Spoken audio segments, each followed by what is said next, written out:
Hey guys, what's going on? Brian back with another video, and today we're going to just be quickly going over the new update coming February 8th to State of Decay 2, guys. Now the thing about this update is it's probably not as huge as we all were hoping for, but at the end of the day, guys, there's some really good stuff coming in this update. So sit back, guys, and enjoy. All right, so the first thing I wanted to go over is they have a new T-shirt that is being added into the game. Now, at the end of the day, it is just a T-shirt. It looks really cool, has some really nice art on it. But the cool thing about this T-shirt is they also are going to be having a website or something coming out. We'll probably hear more about it next stream. But they have an actual real merch T-shirt of the same in-game shirt that will be able to be purchased in real life. So that's pretty cool. This is kind of like the first bit of State of Decay merch we've ever really gotten. So yeah, definitely keep your eyes open for that. And that T-shirt, you don't have to do anything, guys. You're just going to receive it. All right, so the next thing that is coming is the Trumbull Valley pack, guys. Actually, one of my favorite bounty packs is returning to the game. So you'll be able to get all the APCO weapons again. You'll be able to get the bat. You'll be able to get the weapon crafting station. There's a whole bunch of good stuff in the Trumbull Valley pack. So make sure you guys jump on it. And while we're talking about the packs, or the bounty packs will now be automated, guys, and will switch on the beginning of every month. So the first of every month, the bounty packs are going to shift. They now have a new system where everything's automated, built in, so we don't have to wait for them to update the game. It's now just going to be on a, I guess you could say like a cycle. So the first of every month, we're going to be able to get a new bounty pack, guys. So that's pretty exciting to see. All right, so let's dig into some of the actual new features. Now, this is a feature that we kind of got a peek at during beta, but I didn't even know if this was actually going to be a thing. I kind of just seen somebody talking about it and the devs. But the new feature is we can now buy survivors from enclaves with influence. So right now, the only way to recruit survivors from enclaves is you have to be allied with them, and it's a kind of a shot in the dark when the missions are going to go through. So if you're like, man, I need somebody right now, you got to wait till you get allied with somebody, then go and find a survivor and recruit them. But now how it's going to work is you can go to, as long as you're neutral with them, which means they just can't be hostile. As long as you're neutral with them, you can go to that enclave, check out the survivors, and pay influence to just recruit a survivor whenever you want. Now, this still dissolves the enclaves at the moment. They're talking about possibly changing that in the future, which if you guys seen our dark side mod, that's something that we already have. We have it so the enclaves don't break down when you recruit.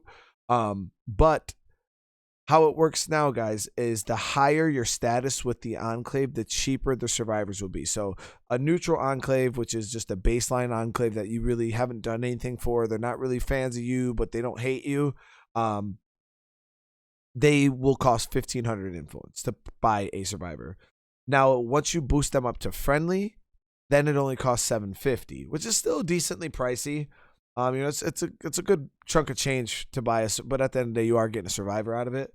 And then obviously, if they are allied, it is just like now, the survivors are still free. So obviously, getting the enclaves to allied would still be more beneficial, but if you are in a crunch and you need a survivor now, you can now go to an enclave and just outright buy a survivor.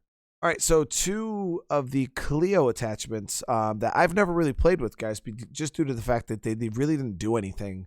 The tumbler and the accelerator, the brakes were just better. A brake was just kind of a tumbler and accelerator all in one, so there was never really a point in wasting your prestige points on buying these. But so they went ahead and made some changes to these weapon attachments, and guys, I am telling you right now, the Clio tumbler, it's the dismember king.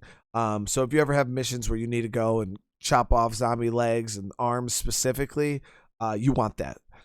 This thing will rip hordes apart. So instead of having to actually, hit headshots and, put the whole horde down, with this, guys, you can literally just spray into a horde and you're just going to rip the zombies apart, rip their arms and legs clean off. So this thing seems like it's going to be a beast.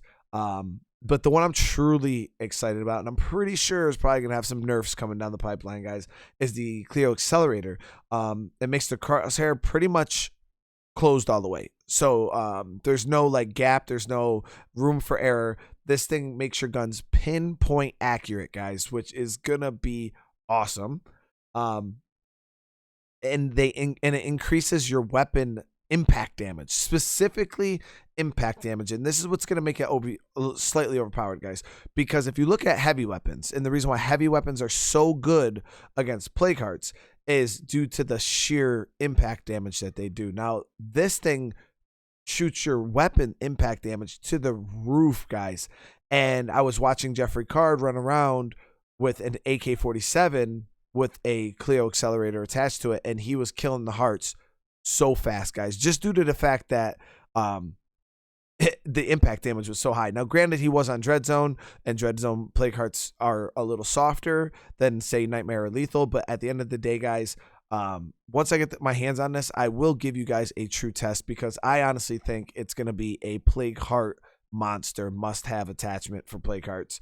No more throwing brakes on your guns and going in. This is going to be it, guys. It's going to be like throwing around sledgehammer swings out the front of your gun. So we'll see how that goes. I still don't know how the lethal zone bullet, how they nerfed, like how much damage bullets do to the plague heart is going to affect the impact. We'll see how that trade-off is. But from what I've seen, I think it's going to be pretty good, guys. All right, so a huge change for you console players specifically is Xbox now has mouse and keyboard support, guys.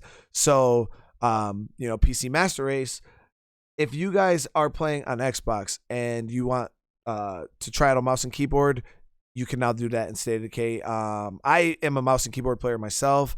I live and breathe mouse and keyboard. I find it to be just so much superior to controller when it comes to aim. Now, obviously, WASD and key pushing is different. Movement is different. But when it comes to just sheer aim, mouse and keyboard, guys, it's so good.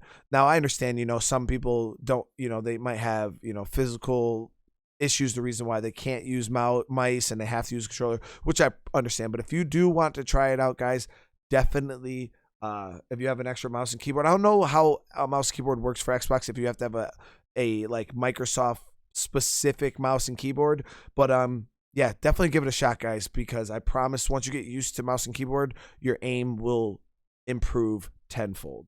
All right, so a big fix. They finally got around to fixing the bloater spawning right underneath the car. So that no longer will be a thing, guys, and I'm pretty sure a lot of us will be happy about this.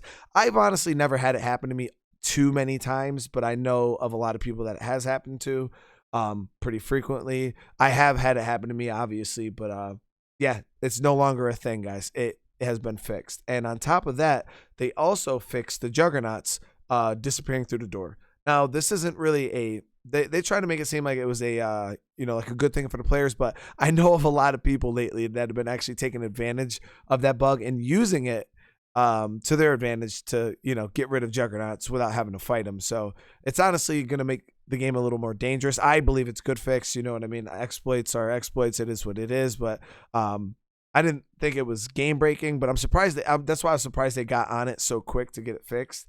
But yeah, so no longer will juggernauts disappear when you drag them through a doorway. And just to finish up the video, guys, once again, I really appreciate you guys watching this. If you are new to the channel, like the video, subscribe if you want to see more State of Decay content. But I just wanted to go over a quick couple things that they said that, just two little topics they said they would like to see. So I don't know if this is stuff that's being worked on, but they said they would like to see this.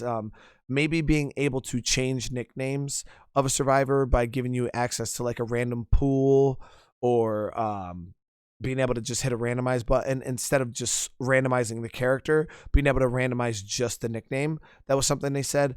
And maybe changing up some of the fifth skills. And this is something that I really, really like.